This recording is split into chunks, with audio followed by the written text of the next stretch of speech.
Hey there everybody, Eric from Outer Limitless coming at you today with another video. Now in today's video, I'm on my way home from an absolutely epic trek into the deep wilderness. Now on that trip, I had a ton of great gear and things that I really wanted to test in their true needed environment. So this video, a little bit different than others, this is going to be a continuous review from the beginning of my journey to the end of all the products that I used. So in this video, you're gonna see 4 flashlights, 3 knives, 2 pairs, so a pair of gaiters and a pair of pants, and 1 awesome backpack. So in this video, awesome scenery, just incredible wilderness, 10 miles deep into a remote wilderness to use some really epic gear. Now on top of that, this is also a giveaway. So this is a BESTECH Knife giveaway. What we're gonna do is there are photographs of the BESTECH Eye of Ra in yellow G10. Those have the Outer Limitless logo on them. What you will do is the first person who provides me with each one of the timestamps for each one of the photos and all of the photos and gets them all right, the first person to do that will win the knife. So with that, I am very excited for you to see this. On top of this video, there will be future reviews of all of these products that you see. So anything that's new in this video, there will be a full featured review in the future. So at this point, I'm extremely excited for you to watch this, and I'm looking forward to picking a winner. It'll be interesting to see how this goes. So with that, I hope you enjoy this adventure and I hope you enjoy these products.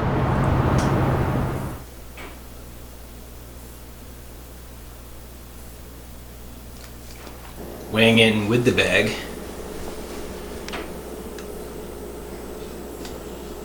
(206.8), and weighing in without the bag here, 171.8. Let's do that one last time.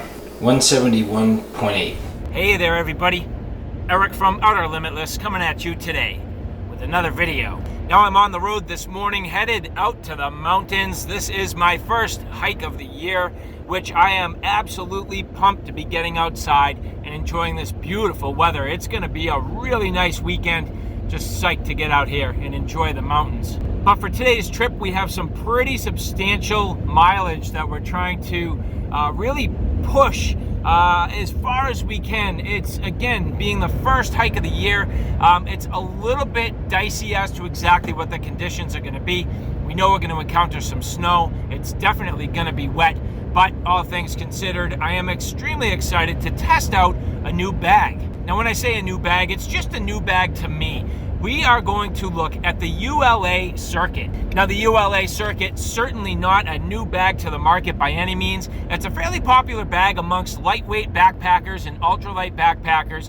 It's a good quality and seemingly durable bag from what I can tell in my preliminary look at it here. I am extremely excited to see how this performs. Now, my system's just a little bit bulky today because it is sort of a bridge season. It's still pretty darn cold in the mountains. It's not really a warm spring trip. It's a cold spring trip. And for that, I need extra insulation. So I have 2 full sleeping bags, actually, an underquilt and a sleeping bag. So my system's bulky, but it's still not that heavy. My pack today, with all my food and water, ringing in right at 35 pounds, which is the sweet spot for the ULA Circuit.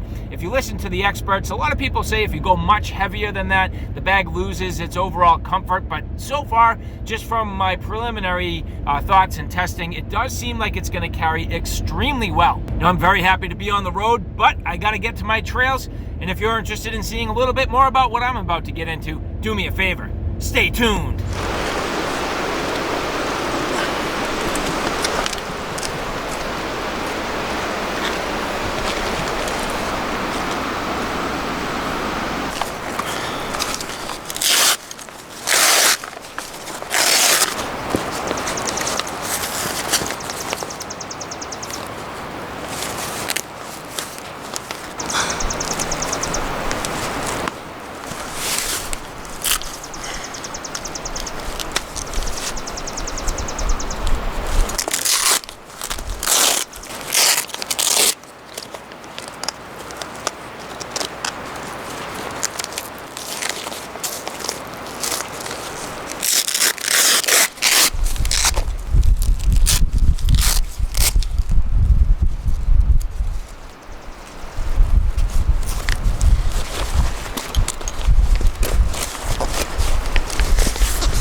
So we have like 8 miles of this. And then the fun starts. Nice hair, Jason. Thanks. My quarantine fro? Yeah, nice shades too, by the way. We're all reverting. We're already back to the 80s. Pretty soon we're gonna be back to the 50s. So far, very good. With the ULA Circuit, thing carries wonderfully, wonderfully. The other thing that I did add to the top, and you saw it as I was getting started, basically didn't want to wear my fleece. So that's on top, adding a little bit of weight, but whatever, what are you gonna call it, 36 pounds? I mean, this is definitely a real good weight for this bag. It's not overly weighted, which is nice, and I actually feel like I was thinking it was bulky. It's not too bulky, actually. Feels pretty good. So here on the flat trail, so far so good. We have 8 miles plus, I'd say maybe 8.4 of this fairly easy terrain to get to our campsite. Then we're gonna set up everything. And then we have about 5.4 if things work out, and I guess we'll see, it depends on the conditions, of a loop up to about 4,700 feet and back down. So very substantial day ahead, and I'm hoping this bag just remains comfortable, but again, so far so good. And check out this water. Spring runoff here, just crazy. This thing is ripping.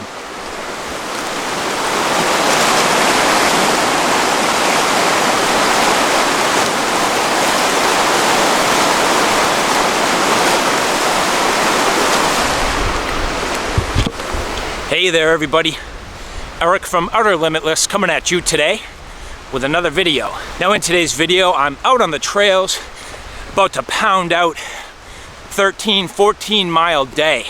So we have a pretty substantial hike ahead of us. Now currently, I'm just on the flats. Not a big deal, but we're gonna hit some, I don't know, potentially gnarly stuff, I don't even know. But for today's trip, what I decided I would do is wear the Livsn Designs Flex Canvas Pants version 2. So here as I'm on the trails, headed out, you'll see I am wearing the version 2 Flex Canvas Pants now. I'm expecting that the guys from Livsn are kind of putting their money where their mouth is. Now, hear me out for a second. These pants here, to be honest, for me, would typically be worn in more casual environment. However, if you take a look at their website and their marketing, everything they're doing right now shows these in good, hard use environments. So whether rock climbing or hiking, going across rivers and all kinds of different, more heavy-duty outdoor scenarios, for me, this is really going to be a good test. Now, I'm looking at a few different things. The overall comfort on a long day of hiking, the overall comfort scrambling, potentially up some pretty steep stuff, we'll see. Comfort around the campsite, how quickly do these dry out if they get wet? There's a number of things that I just don't know, but there's only one way to find out. If you're interested in seeing a little bit more about what I'm about to get into, do me a favor, stay tuned.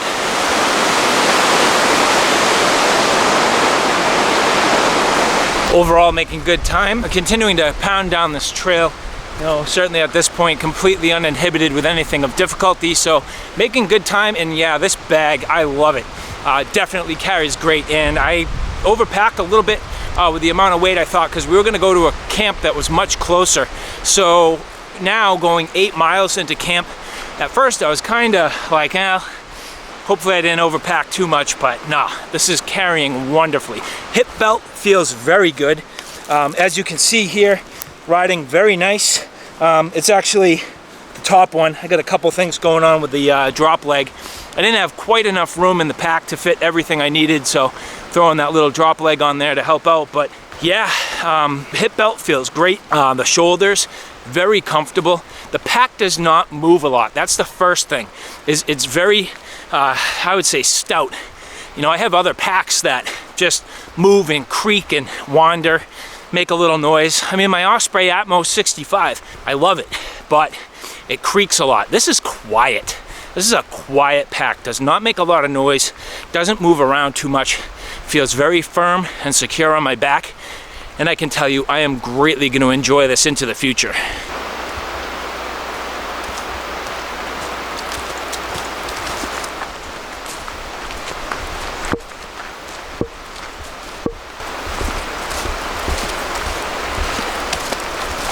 Now I feel like there's not a ton in the way of ventilation. My back is a little bit warm, but it's not gonna bother me. I mean, it's a nice day today. It's not like the dead of summer. Nice and cool out, very comfortable. So could use a little more ventilation, but at the same time, I'll trade off the ventilation for a good, comfortable, and secure ride. Woo, baby.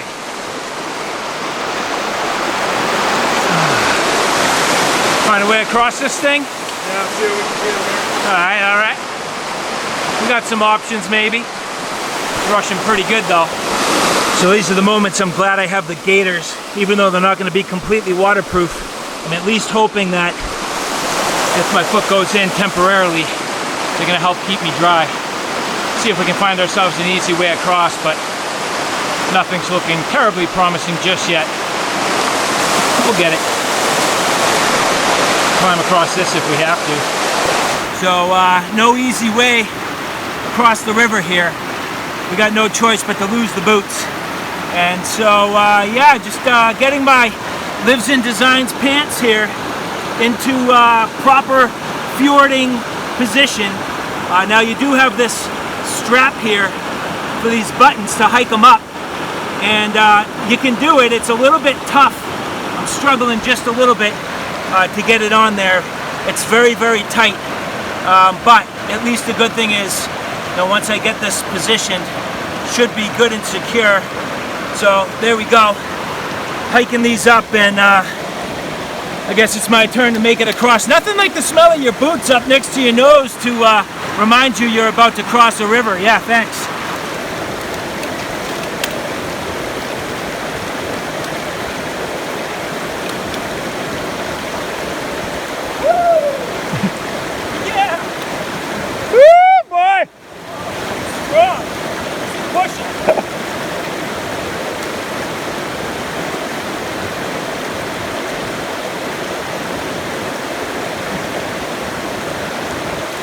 Oh shit! Oh no! Knock you over, man. Oh no! Oh shit, dude! Good luck with that. Now let's see how quick these dry out. I mean, that water is serious. I'm fairly wet here, and it's gonna take me a while to dry out. I hope my contents inside the bag are okay. I think I'm fine. But no better way to test the gear than to go through it. Woohoo, buddy! We may need to find a shallower spot for the way back. That's pushing hard, dude. It knocked me right off of my rock. It knocked me off of my rock.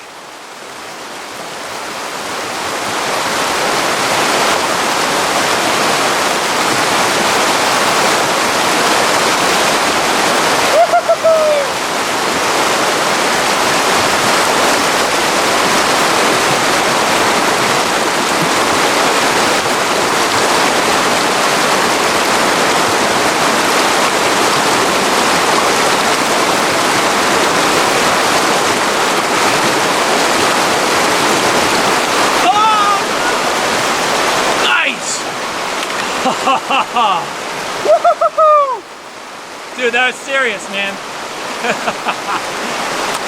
That is the power of water, man. Oh boy! Nice. Good job. So, yeah, at this point, fairly wet. Got the boots back on. The good thing is I'm not dripping like crazy. I mean, these got definitely fully saturated. You can see, I mean, I'm wet almost up to my waist. I mean, this is my entire thigh, and I have these still rolled up. So as I mentioned, I'm real curious to see how this dries out. You know, typically I would wear my Fjallraven Vita Pro trousers, which dry very quickly. I'd say like something this wet, maybe 30, 40 minutes. But this will be definitely an experiment. Now, I can't wear the Gaiters. Got to take the Gaiters off because obviously the air is not going to get to these and let them dry. And I got them hiked up because I just really don't want the moisture against my socks and boots. But I'm fine. I mean, everything's good. So far, so good. And, you know, they probably would have got a lot wetter had I not really fashioned them up like this. I mean, they're wet, but they're not literally dripping wet. So we'll see how these do. So the nice thing about this bag, having nice wide water bottle pockets. I like the fact that I can fit a couple in here. I like these 1 liter bottles. They work very well for filtering. I can connect my filter to these. And you know, on my way in, I do like having a little bit of flavor. So having these seltzers is mighty nice. But you can see 2 of them on this side, and then on this side, water bottle and my stool. So working very well to keep me organized with the things I need on the outside of the bag. Now the other thing that's working out very well for me is all my food is here on this exterior pouch. So very quick and easy for me to get to it. No problem at all. I like that. I like having my food on the outside of the bag. And it's stretchy enough that it can accommodate all my food, but also with that bungee keeps it nice and tidy. So it's a nice setup. I really enjoy it.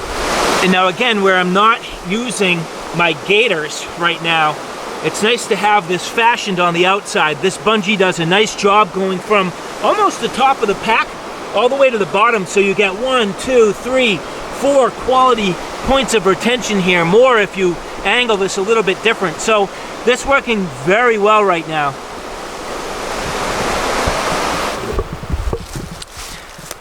So it's been an hour and a half since we kind of fell in the water, and I'm definitely still wet. Now, generally drying out pretty well, but still a little bit wet. And unfortunately, I'm gaining a pretty substantial stain on my pants due to the wet drop leg pouch here. Hopefully that'll come out. I have no idea, but whatever. Jason, you got about as wet as I did, I would say initially. Like 100% dry, would you say? Yep. 100%, right? Yep. Well, the backside that's been kicking up against my boots are wet, but I'm dry from the fall. Right, exactly. Yeah. And I mean, that's the thing about technical pants.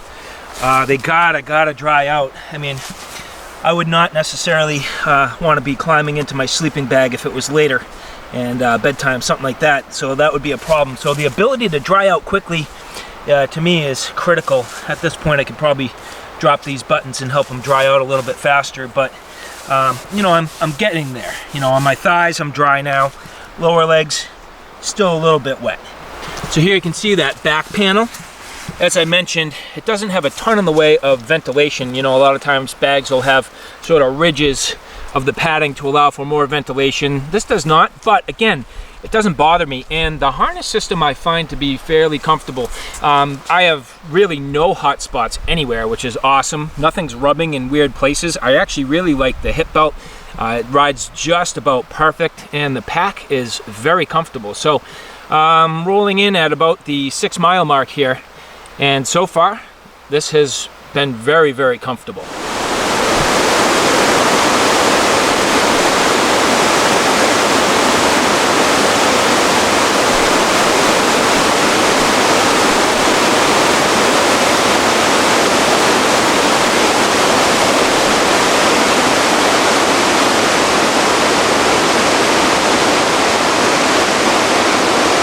About 7 miles in, and you can see the main river out there. Now this here is just a tributary, but even the tributaries are serious, and there's not a lot of easy places to make it across. So we made ourselves a nice little bridge. There's the sun. There it is. So see if we can make our way across this, and oh man, I hope we stay dry.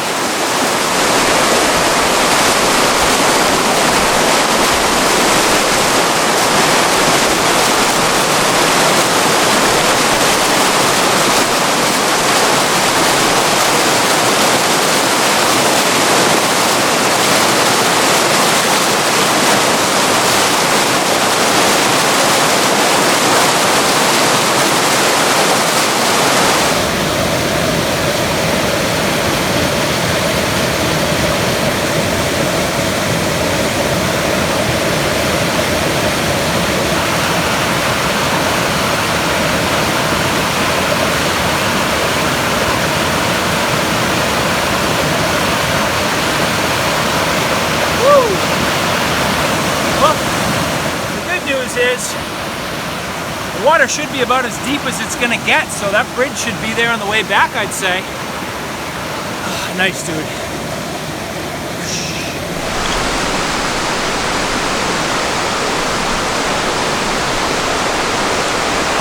It's beautiful, beautiful forest. This is nice. Gotta be at like 8 miles, I would say. Yeah, more than that. Right? Well, I'm overestimating, so. Yeah. It's starting to go up a little bit here. A little snow.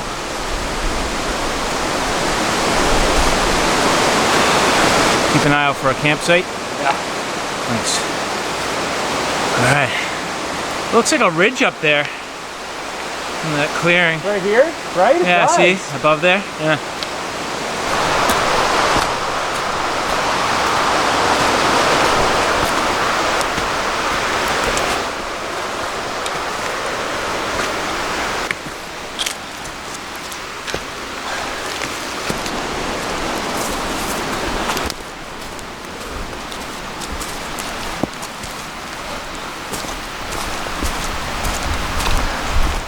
Oh, wow. Dude, this is sweet. It's awesome, huh? Yeah. Dude. It's the top of that ridge. This is a nice place, man. It looks comfy, actually. Doesn't it? Yeah, we've always looked at spots like this on other trips and been like, I want to stay here, you know? Yeah. Just like this. Oh, feel that nice breeze? Woo-hoo. Oh. Yeah, see, this is, I think, what I was seeing, everything flatten out and come together. We're gonna get a view here, man.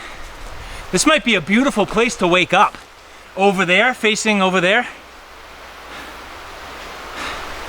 You see what I'm seeing? Yeah, man. I mean, there could be some standing water or even another tributary we're overlooking, but So we're at Stillwater Junction, yeah? I think so. I would say we're getting damn close. So I would say we should pick a pretty key spot. We're not far from water no matter what we do. We don't necessarily have to be on it. Yeah, we're there. So we found ourselves a pretty nice looking spot. Right over here, this beautiful little wooded area. With nice resources, river down there, good drinking water. Nice sort of gravelly area with lots and lots of dead firewood, tons of firewood. Gonna have a nice ripper tonight. But over here, through this nice soft little forest, we got ourselves our new home. So we got a couple of cool sites here. Jason's in a tent, I have my hammock, and we can definitely make this work. So, opening up here to some beautiful locations. How's that pack feel coming off of the old shoulders? Ooh, feels good. Nice. See you later. All right, so where are you gonna go? Right here? Yeah, Looks pretty good. right there. All right, so I'll come back in here. Nice and open. Sweet. And looking up, really nothing of concern above us, to what I can tell. So, this is it. Take off the old pack, and whew, we'll get to work. Setting up. Oh.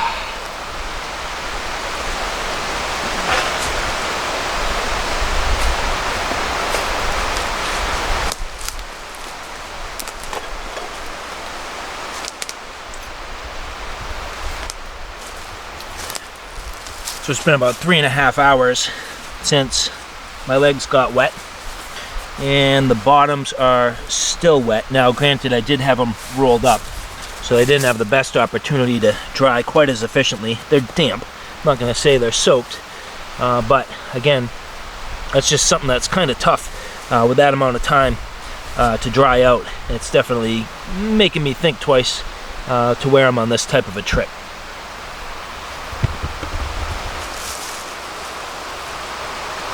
So getting ready for the next part of our journey, we have a 5.4 mile loop. Fairly substantial hiking ahead of us and could be pretty difficult, but taking a look at the bag here, as you can see, it is pretty compact at this time. So taking everything, cinching it down, only bringing the essentials with me for this summit, this works pretty well. So as you can see, all the compression straps, tightening everything down, and at this point, I mean, it does not look to be a 60-liter pack, even though it is. And the only other thing that I might potentially put in there at this point, I'm wearing my fleece just to keep warm while we're stopped here, but this has my food, has my water, has my warm clothes for the summit, and a couple other things that I need while I'm out there, but lightening the load and ready to hit the peak. It's pretty mean looking, Jason.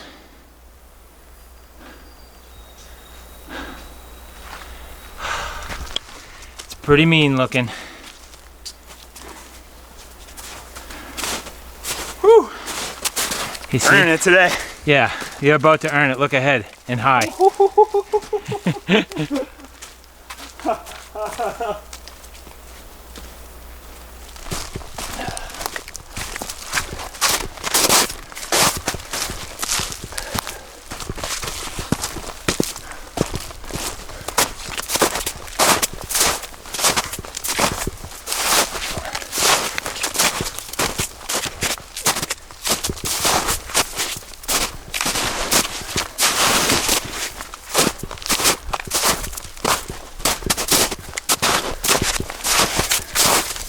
You're telling me we're gonna be up there in 2 hours? I don't know about that. What was that? Nope. Nope. Oh, it's gonna be busy, dude. That's some busy work there. Some busy work here.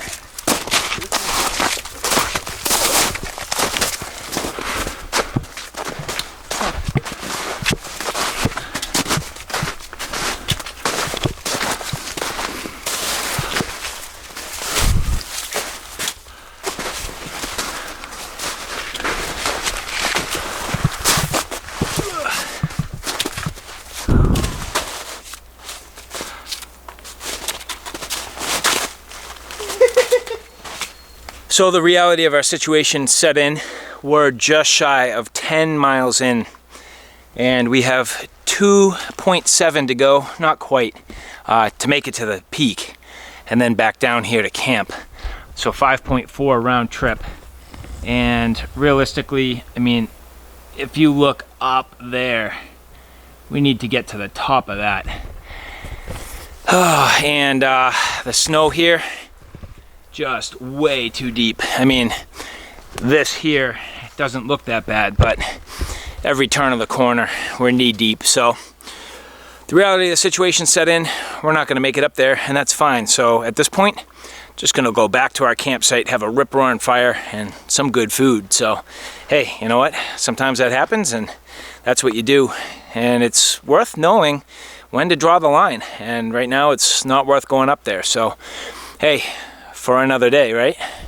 This is the type of stuff I'm talking about. I mean, right now, it's not ridiculous, but I mean, this is still low elevations. We know that once we turn the corner up to that mountain and start to get higher and higher in elevation, we're just not going to be able to make it. It's almost 3 o'clock, still early spring.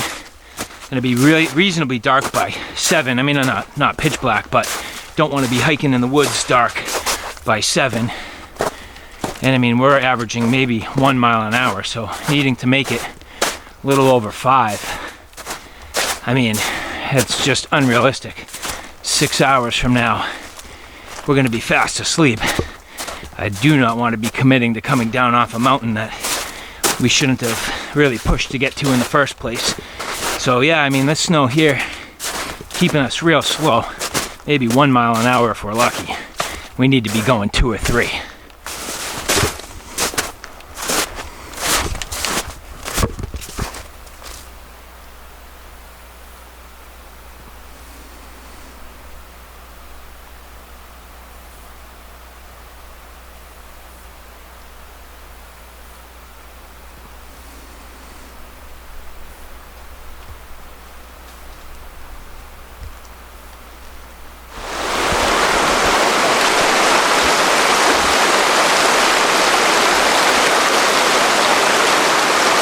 Yeah, we lost a good 2 hours on this trip to dealing with ridiculous river crossings. No way to do it with the boots. Absolutely had to take them off. Got away with making that one bridge, but the rest of these are just way too fierce, way too deep, way too strong, and no place to really get across. So that is what it is, you know. Just make the best of it. These rocks hurt. Oh man.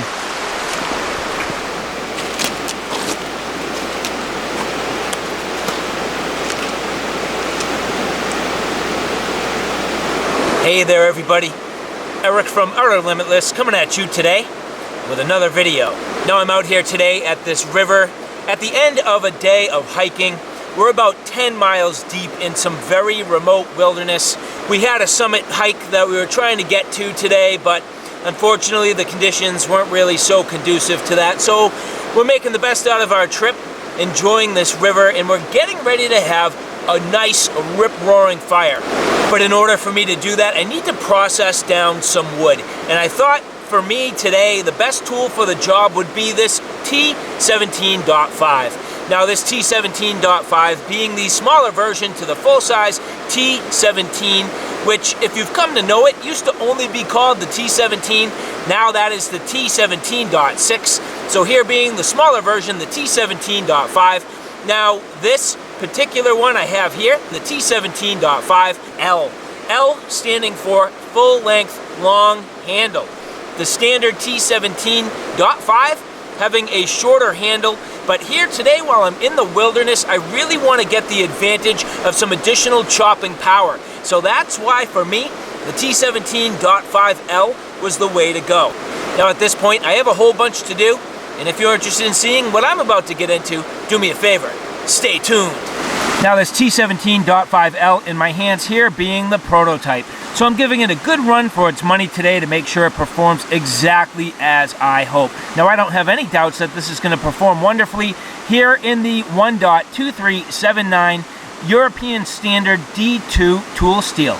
Now the finish on this you will see is a tumbled finish. It is not the acid stonewash that you've come to know with the T17 lineup, but here being the T17.5L with the standard tumbled finish. On the handle here, the Voodoo resin scales in the color Stargazer with these beautiful toxic green liners, making a real nice combination and having just a wonderful pop. Now again, having that longer handle so I can get back and do some chopping tasks.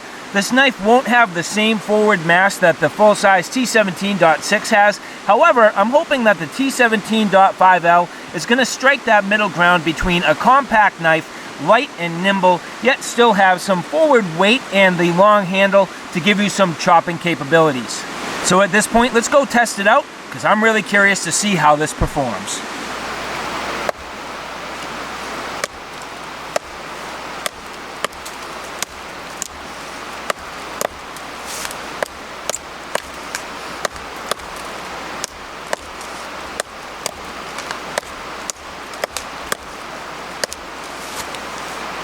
Kind of spongy. Yeah, man, it's a little wetter than I was hoping.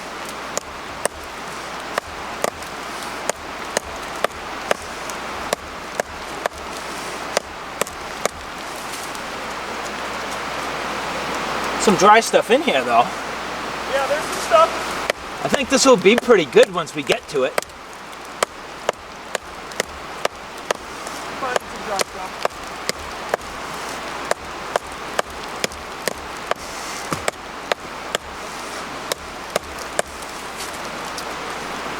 Getting some good clean cuts, but this doesn't feel like it hits quite as hard as the 6.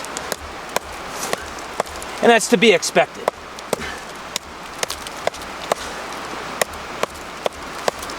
The question is, can it still do the work?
So here's the thing. This will do the chopping tasks, but this thickness, which I want to say is 4mm instead of 5 like the full size, doesn't have the same mass to really give it that chopping power. So it would be very interesting to see this in the full 5mm thickness stock. So we got a bunch of stuff, but we need to split it down, so we have a few ways of going about it.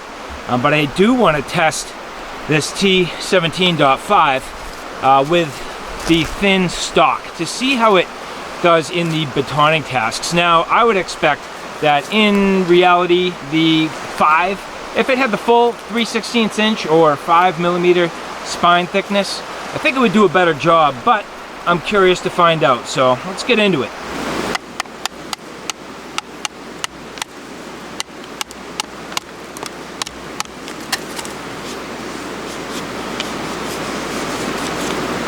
So far that feels good. Looking at the initial crack, looks like it's cracking the wood fairly well. So that's a good sign. I was just curious about that.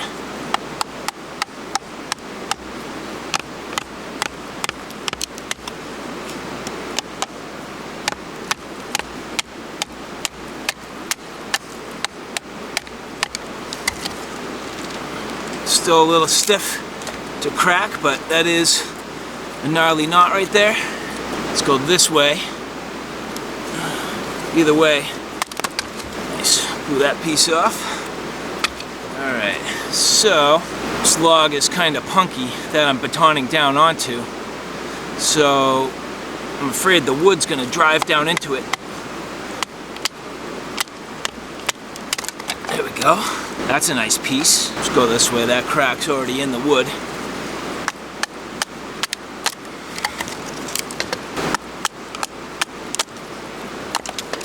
Nice. All right. Well, that's a good sign already. I like that. Nice. That's a good sign. I like that. So this piece of wood right here is like pretty much literally petrified. It's a telephone pole. It is dry and hard and weathered, but just insanely hard. So if I can baton through this, which I think is a little bit of a chore, but I'm gonna try it, we're gonna be in good shape. Let's see if I can do it this way so you can watch.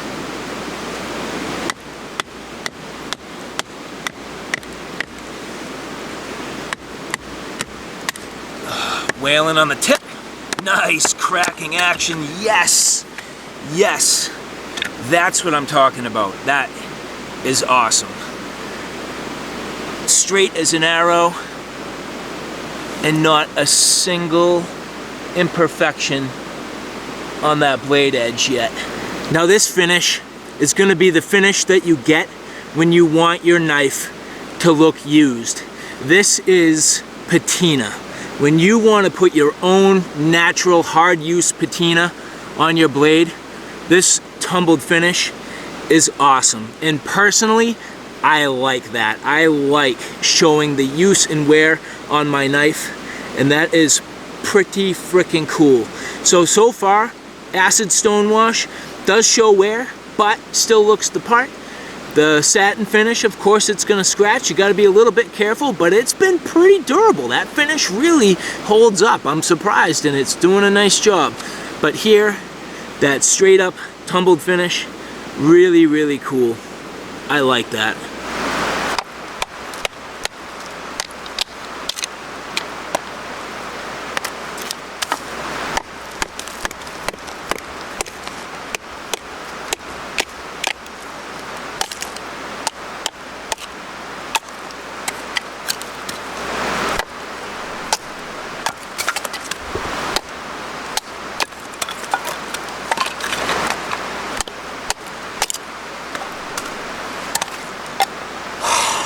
Awesome. So I always like to do my cutting tasks last when I test a knife. And as you see here, that's really the order it goes in. At first you gotta chop, then you gotta split, and now you gotta carve. So why not test that way? And that's pretty much the theory I have. So anyway, at this point, my question is, how good is this edge gonna be? Well, there's only one way to find out. This knife in particular, the one that I would really think should do a wonderful job with curls. And that's what I was kind of going for with the thin stock, but I don't know. It's going to be a trade-off. Do you want slicey and thin, or beefy and capable of chopping? I mean, there's going to be a trade-off. What I think is that my T17.6 carves well enough that I should give this a go in the thicker spine and see how it works. Might be the best of both worlds. Let me know what you think. Kind of curious your impressions. Let's make some decisions here together, I guess.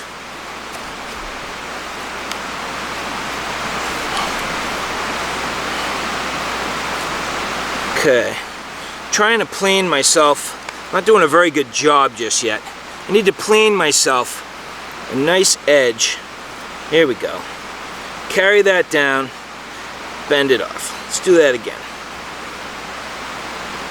Here we go.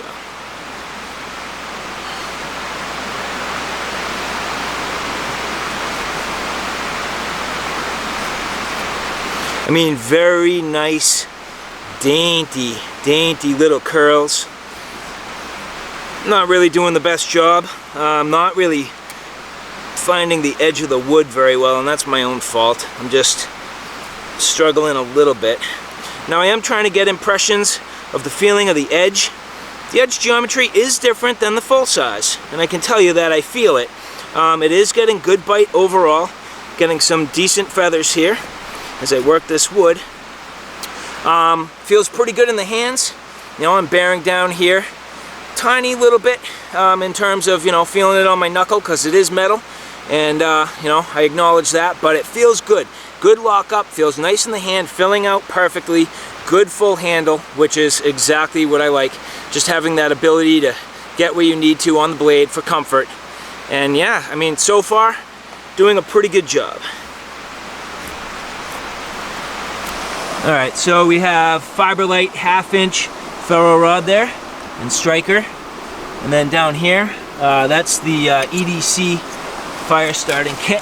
Now you'll see underneath, that's a striker. I've already used this, so it's a whistle, striker, and a ferro rod. I'm just going to slide that aside. I'll take that Ranger band there too if you want. You don't need that for now. Alright, so inside there, that's that Fiberlight material. What I do is I've been just like striking it onto here, letting it catch, and then transferring the flame to whatever I want to get caught, and then slide the cover over and it'll extinguish. Cool. Let's see how you do. You want to put some birch bark in there? Sure. Yeah, I haven't even haven't used that yet, so you got to scrape it a couple times to expose the actual ferro rod beneath.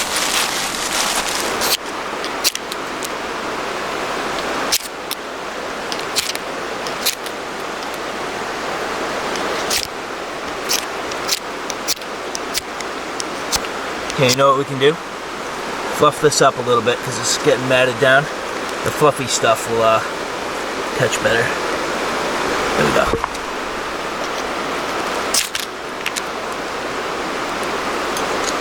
Is it going? Yep. Nice. Yeah.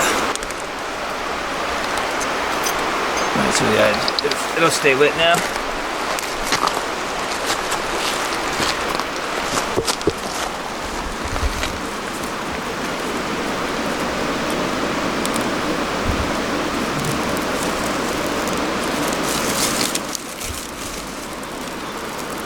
Slide that cover right on. There you go.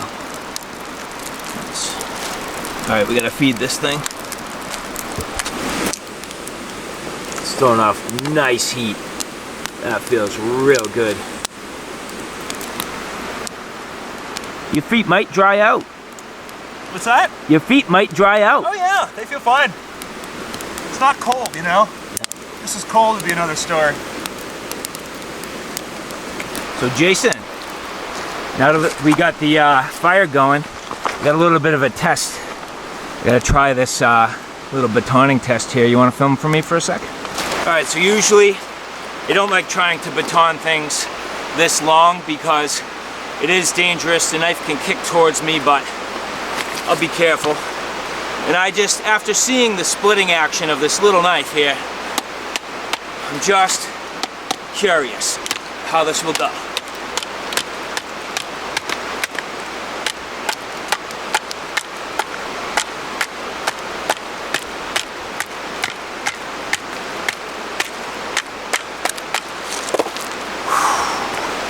The nice thing, and where this is working, and you can kind of see the leverage on the handle is really good with the long handle, so you can get the knife back to level, and a lot of times it was actually going easy.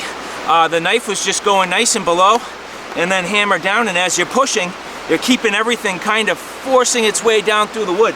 I mean, that worked very well, big piece, no problem, and this knife is doing a great job splitting, really is.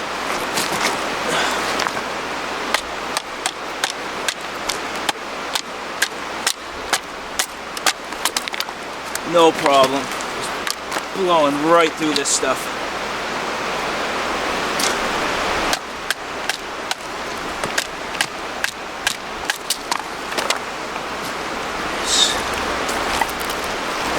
So, literally, my very first use with this knife. Haven't even used it yet. But this has to be able to baton through this. That's more than, I'd say that's 3/4 of the round on this piece, that the 5 split. Now, this up until literally yesterday was called the T17.4, but there's gonna be a .4. This is gonna be the .3.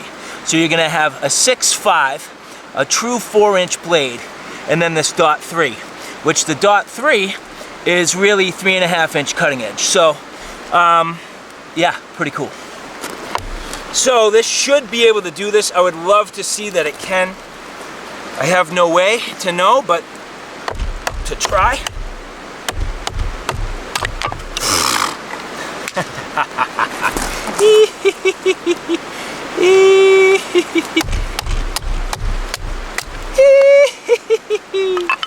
This is what I'm talking about, baby.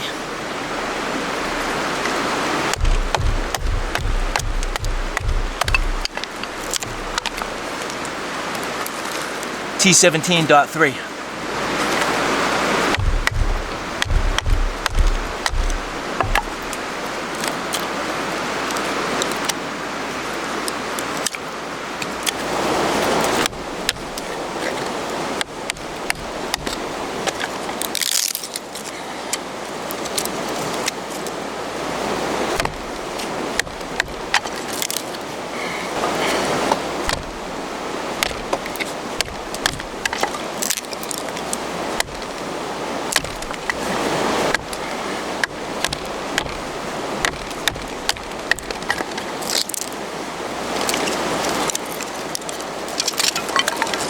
All right, I've been beating up on my knives pretty good, but these things absolutely are made to take a beating.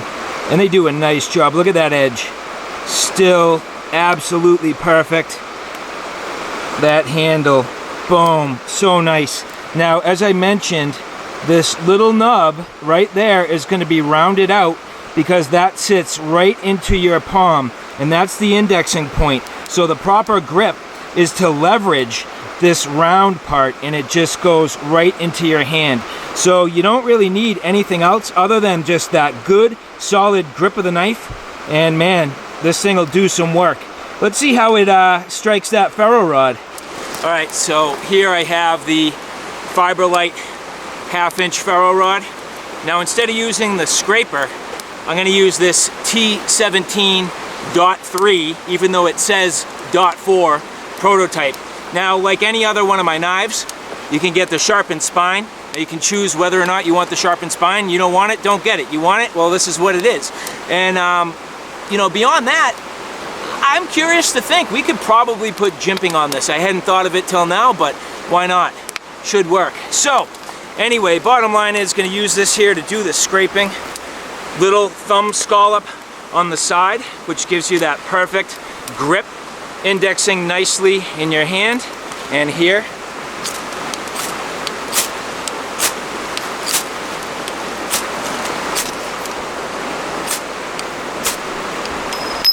oh, fail. Well, that's part of the Brinyte review. Unfortunately, no glue. I don't think they even epoxied that.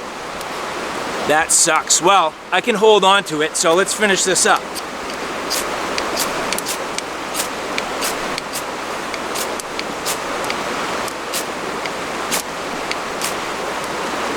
Yeah, that's a little difficult to hold on to, but as you can see, the knife will definitely do the job.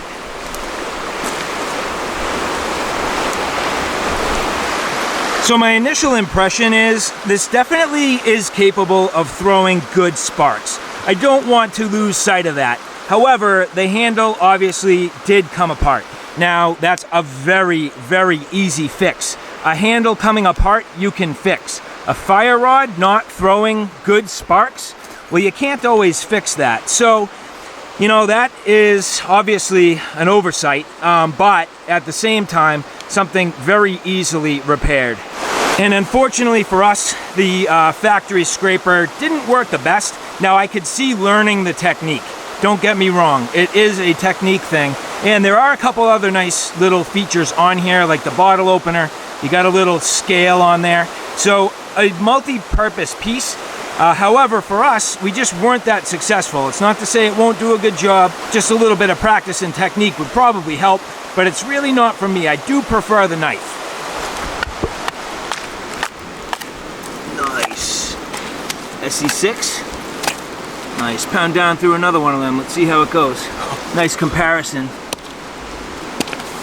The SC6 is literally the knife I learned to split with. Love that thing. Look at that beast of a log. It's like a 5-inch log right there.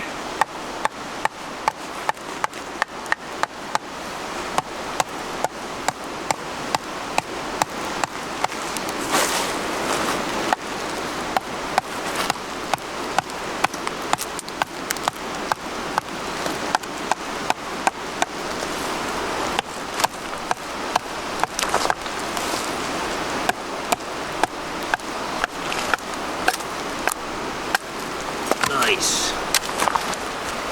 Boom. A real nice ember bed going. Ooh, look at you. Look at you.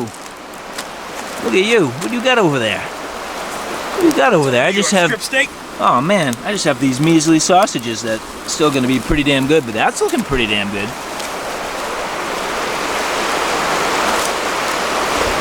Now, something I do like to do with my camp knife is position pans and move them around to where I need. If you don't have one of these pot holder things, well, this to me is the way to go. Good firm grip, no problem, no fear of dropping it. That's what I like about a nice camp knife. And when it has a nice long handle, definitely also helping to keep further out of the fire.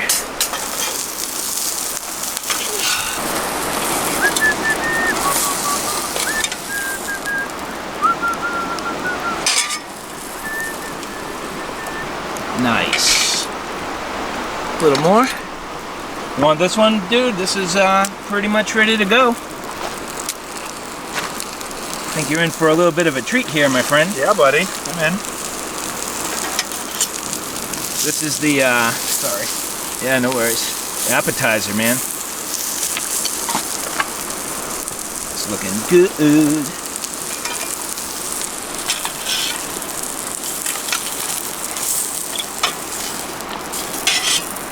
Yep, that's about right.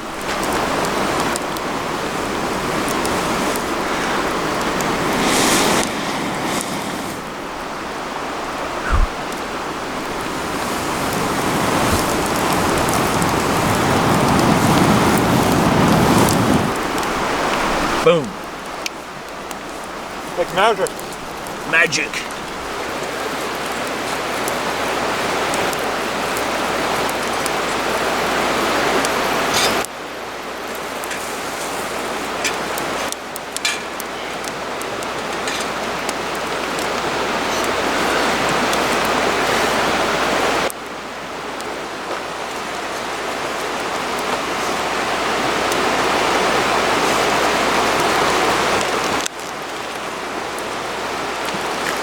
Hey there everybody, Eric from Outer Limitless coming at you today with another video.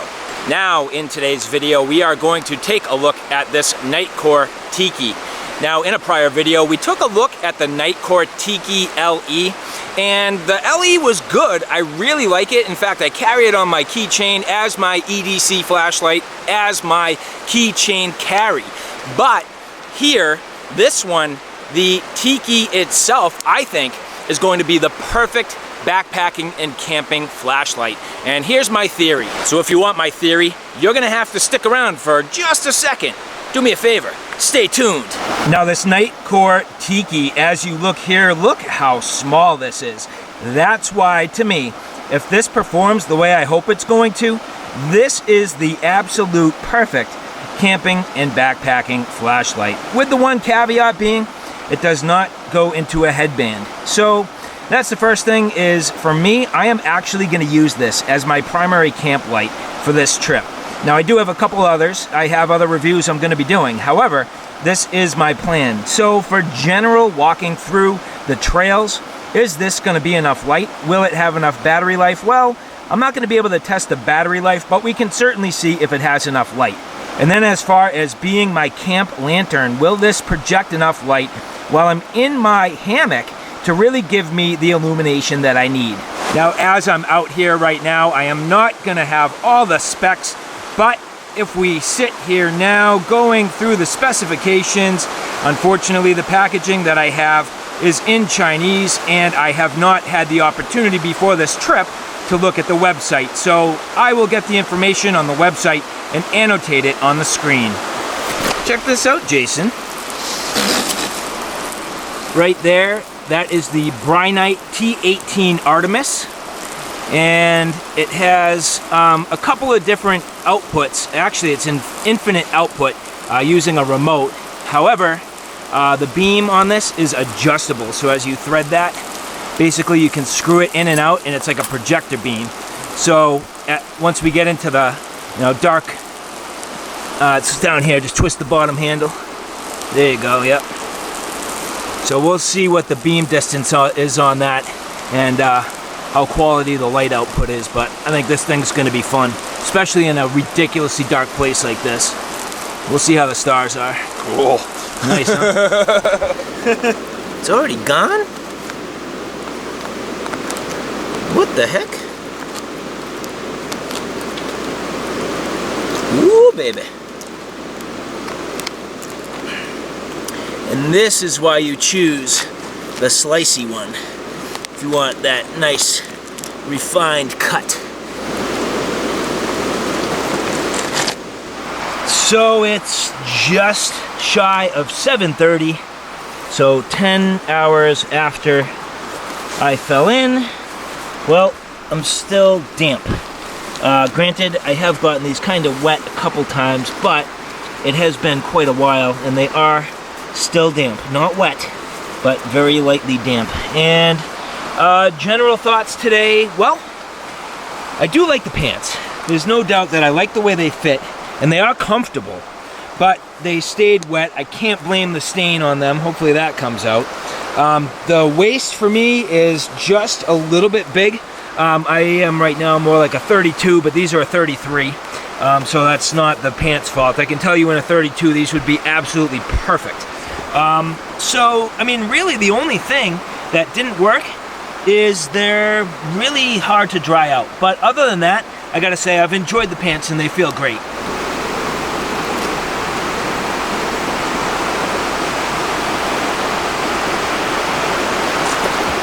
So as you can see here with these pants, this knife isn't the biggest. However, it is the exact depth. So if you have a knife much bigger than this, it's not really gonna work the best for these pants. However, you can see this is deep ride. So if you had a knife that wasn't deep ride, it should fit in there and then stick out just a little bit more. Now for this, as you can see, this is the BESTECH Eye of Ra. So nice offering, new design in the BG lineup. I like the yellow.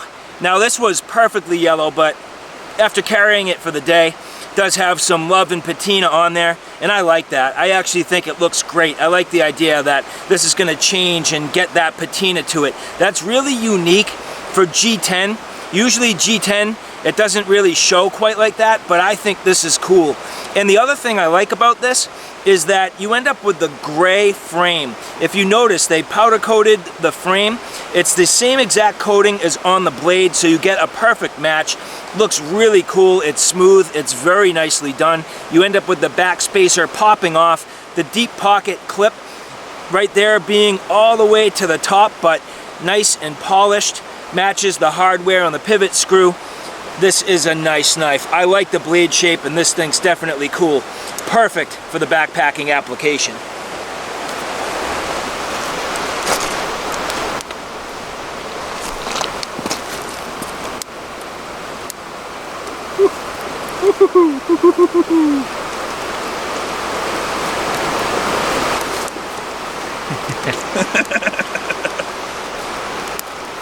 So this T18 Artemis using this remote.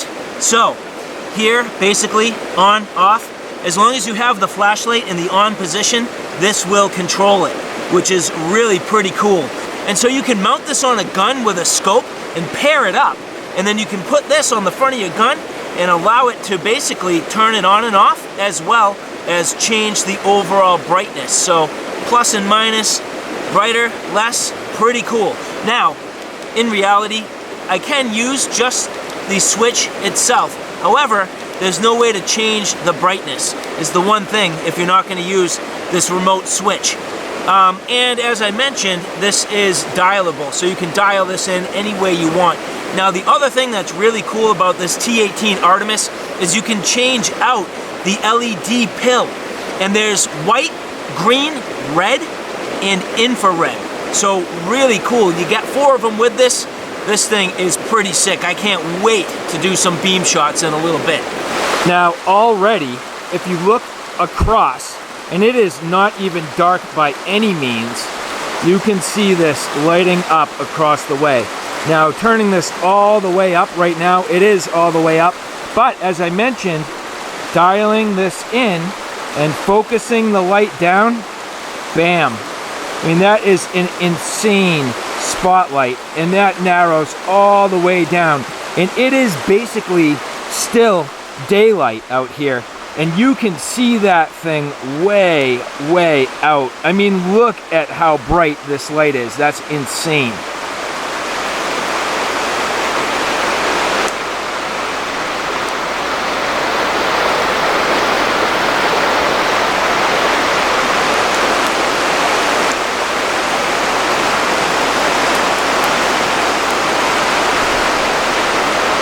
Now looking at the lens here, that thing is just monstrous. That's the LED in there, nicely centered behind this beautiful glass. Just insane. Well done, extremely, extremely bright. Opens up nice and wide and even, tightens down into that super tight beam, just absolutely lasering this light. So here's the WOWTAC A5. This is a nice size flashlight, should be really cool in a location like this. Now, this does not right now have a lanyard on it, however you could. Sliding this right down inside the knife pocket on my Livsn Designs Flex Canvas pants. So this right there being the absolute perfect size pocket for this flashlight, just kind of hanging out. Got it there, right at my side. Now the first thing is, if I double press here, going right into that turbo mode, illuminating across the way. Now it's still even bright out, but you can see that nice even beam. This is going to be right between a spotlight and a floodlight, but if you look closely, you will see the orange peel lens. That's going to lend itself to a nice floody light, being a nice cast beam, not too much of a spot, much more of a flood, which for a location like this and your ability to get around is definitely key. So if you're in a sketchy area with, oh, let's just say, not the best footing, well, bottom line is, if you have something with a nice floody light, that's definitely gonna help.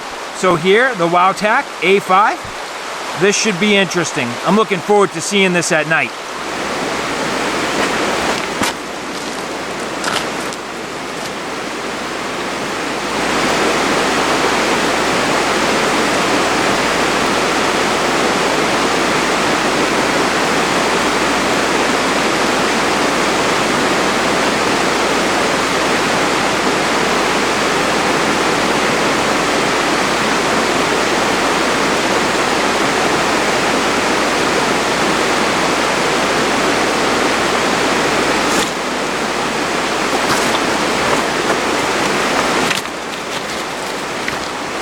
So now for the WOWTAC A5. What I like about this flashlight, and I have had another flashlight very similar, the Brinyte T1, very, very similar in terms of programming.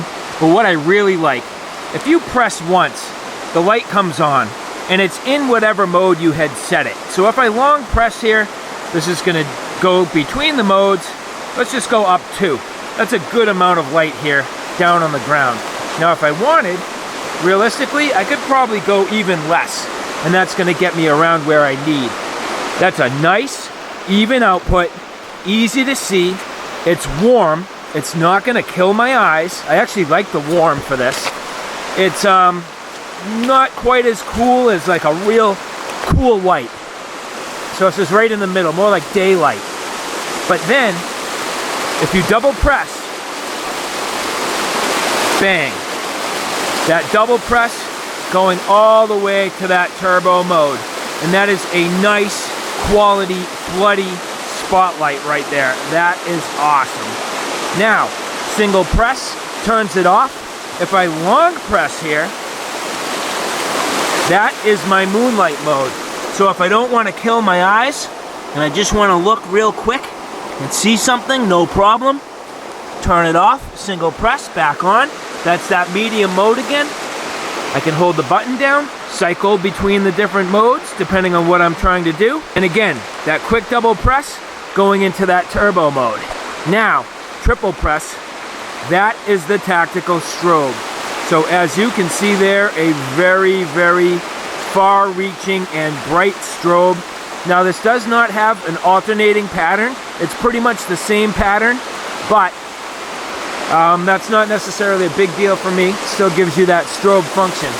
But again, just that quick double press getting into turbo, single press being able to cycle between the modes, which is awesome, and then long pressing and giving you that moonlight mode.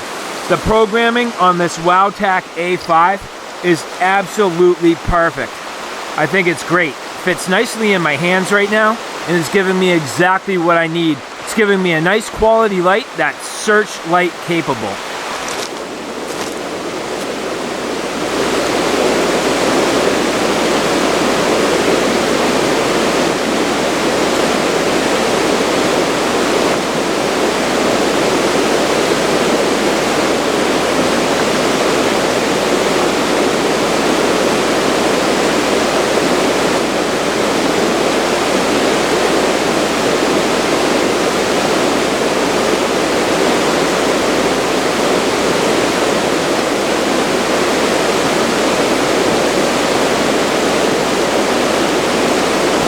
So as you can see here, this does have an LED indicator, so a battery indicator.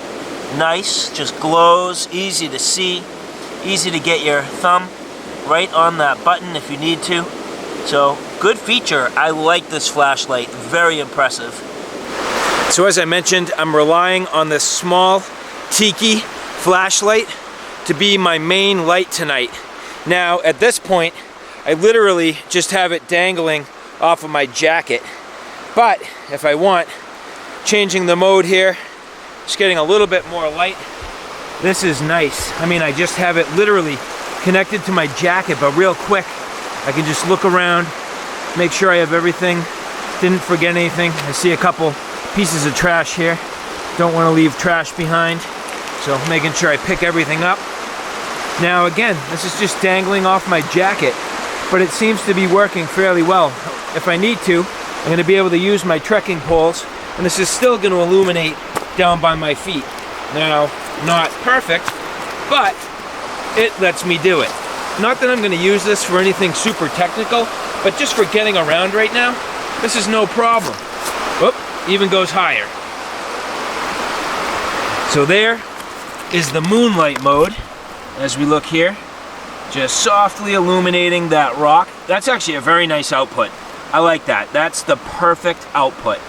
Too much softer and it's useless. This, from 2 feet away, is a nice, even, light amount of light, but enough that you could read something, see something, no problem, inspect something.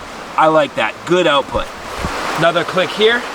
Obviously illuminating fairly well. Now that's 15 feet away, and not the brightest on camera, but I can see it fine. My backpack's right there. You're not going to see it on camera, but if I click again, now you see it, and that's very bright. And this is barely illuminating across the river, maybe a little bit. It's giving you something to see though. Leaving my water here tonight, you can see right there. But another click, boom. So there is the brightest of the 4 modes. Pretty nicely illuminating actually. Now I can see clear across the river, no problem. Camera is not picking that up, but nice amount of light. Now if you momentary press, it will turn the light on. Double click, it's back on. Long press, off. Now if you triple press, real quick, that goes into the lantern mode. So now, this having the cool LED lantern effect. So my question is, how much light do I need? Well, that's the actual lantern. If you look here, that's more like the blue UV. That's the lantern mode. So the problem I have right now is the keychain is a little bit sideways, so it's not illuminating perfectly nice and even in front of me. However, I can tell you that I have more than enough light to see. And in fact, as you look here, you'll see camera shadow, looking down at some branches. Now it is beaming right up into my eyes, so that's not gonna work for this. So long press, off, double click real quick, and we'll get it back on that normal mode. Probably level 3 for this. And so I don't know if you remember me talking about the Streamlight boot, but here, the Sidewinder boot right now on my pack strap, and that was the purpose why I got it. Basically, if I get through the modes here, so long pressing there, just a little bit more light. But yeah, if you remember me talking about having this on my straps in my bag, this is awesome. I mean, I don't even need a headlamp. I can get through here, no problem. I can see everything I need to, no fear of tripping or stepping on something I don't want to. And let's just say I had to read something. Theoretically, if I was gonna look at a map, I can just slide that red cover right over this, read my map, and then when I'm ready to go, slide it back, and I'm off. This light is perfect for this. Good and robust, capable of taking a beating on my straps, and just sits here right on my pack. I like this. I would say that theory is proven. All right, so now rolling into camp, as you can see here with this Tiki, doing a nice job illuminating. However, it's still connected to my fleece. And as I press through the modes, here you can see that's the Firefly. Low, medium, high, all off. Doing that momentary, which is cool, but triple pressing here, that's that UV, another press, boom. All right, so my question is, will I have enough light if I use this as my lantern? And I would say it's close, but the shadows are gonna do me in. So if I'm careful about where I place this, the camera's not gonna be able to see, but I can see just fine. So I'm gonna get this lantern set up and get ready for bed. So as you can see here, just fashioning it to the tree. Doing a good job. Now again, camera can't pick it up, but I can see in there just fine. So nice and versatile. I wish it was a little bigger. Wish it was a little more powerful for this, but it does do the job.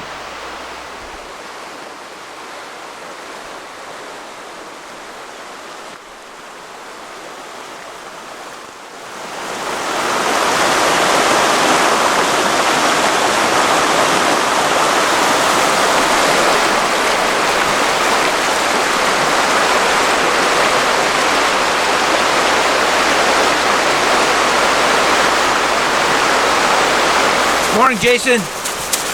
How'd you sleep? Morning, I slept very well. Awesome night, huh? It was good. Nice and calm, no wind, no rain, everything's dry.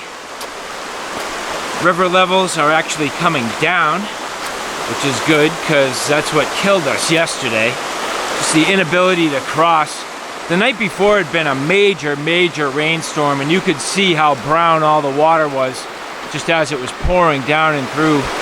And it took us so long just to get to here that it really killed our ability to do anything more. But in hindsight, I don't really know what we were thinking, because we were gonna try to make it all the way up there. There's these weird sounds coming out of the river that we can't identify. It's like a percussive low sound, very strange. But yeah, we thought we would make it all the way up there, and it didn't even come close. But this spot has been very cool. Awesome time last night. Good fire, you know, a lot of good gear. And so this morning, just having some breakfast. We're already packed up, having some coffee, breakfast. We're gonna hit the trails and get out of here.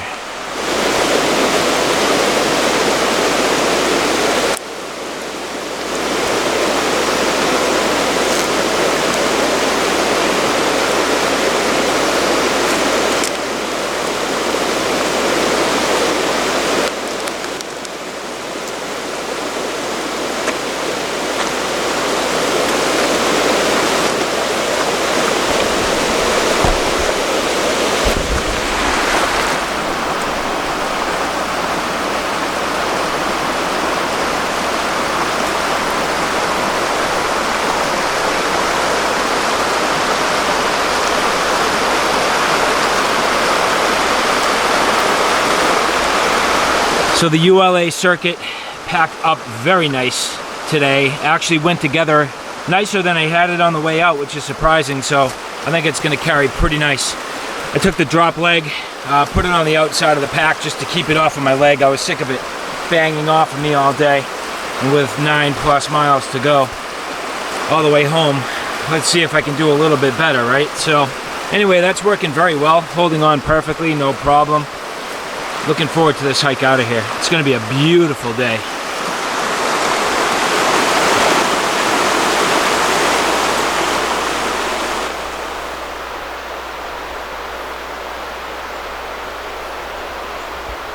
So yeah, we were like, we can get up there. Yeah, wishful thinking. That was, what do you call that? Pie in the sky type of dreaming? Not really, We call that a gamble. we took the gamble. Oh, awesome spot though. Just amazing. How awesome was that river? So cool. Are you ready to hit the trails? It's bomb, dude.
The water's significantly cleaner today. Yesterday it was so brown, but today nice and clean and clear. It's come down considerable amount in terms of depth. That's because the night before a very substantial storm came through. A lot of deadfall on the trail, and you know, deeper crossings than usual. Well, now it's about normal actually. I'd say this is probably typical for this time of year with the amount of snow runoff, but nice and clear water. That just looks amazingly nice. It's committed now.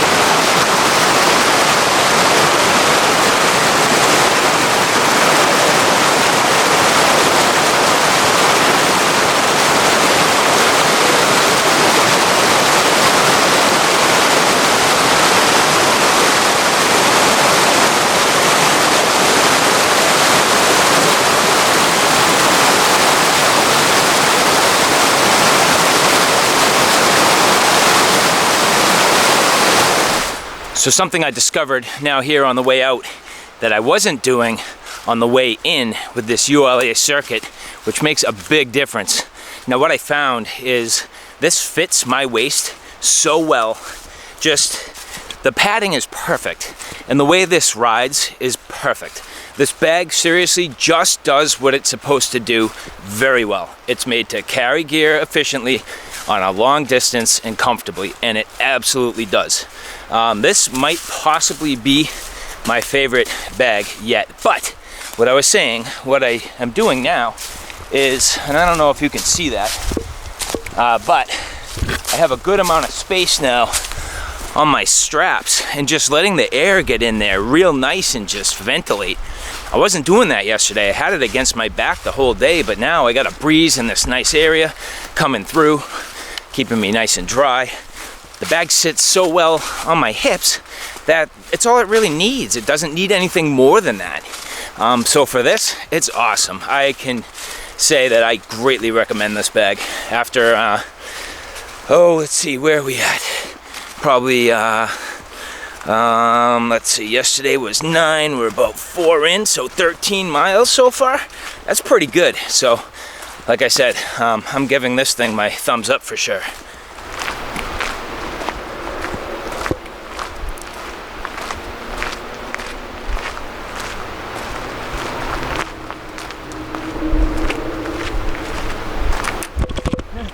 Seemed like the Rangers office was closed yesterday, but I guess we got an early start. Yeah. Not today. Nice. Woo, sweet. So, all right, guys, there you have it. That was an awesome, awesome trip. So, I mean, you know, you set out with a goal in mind. We changed our plans on the way here. Took a gamble, and you know what? It was totally worth it. I mean, we were literally in the middle of a desolate wilderness, and that in and of itself was awesome. That site was incredible, awesome river crossings, a pain in the ass, but at the same time, just so worth experiencing it.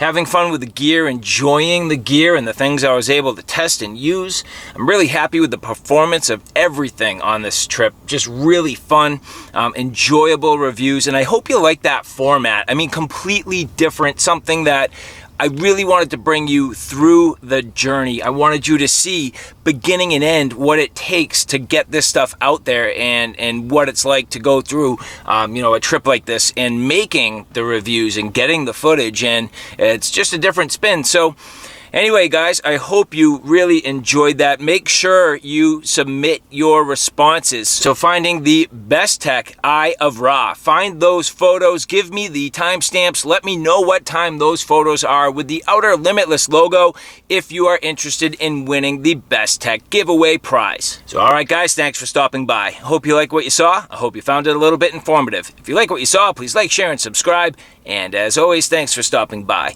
Take care now. I'll see you soon.